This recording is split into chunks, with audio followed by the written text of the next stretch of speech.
In this video, I will show you how to remove the background from your photo, like this to this, using Canva for free. So let's get started.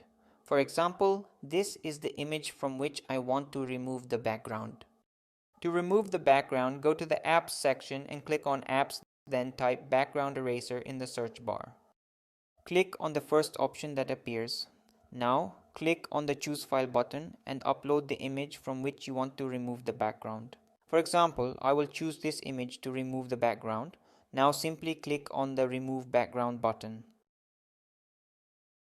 It will take a few seconds to process, and that's it. The background is removed from your image. Please note, you can use this image in your Canva designs. However, if you want to download a transparent image, you will need Canva Pro, but you can still remove the background and download it with a white background.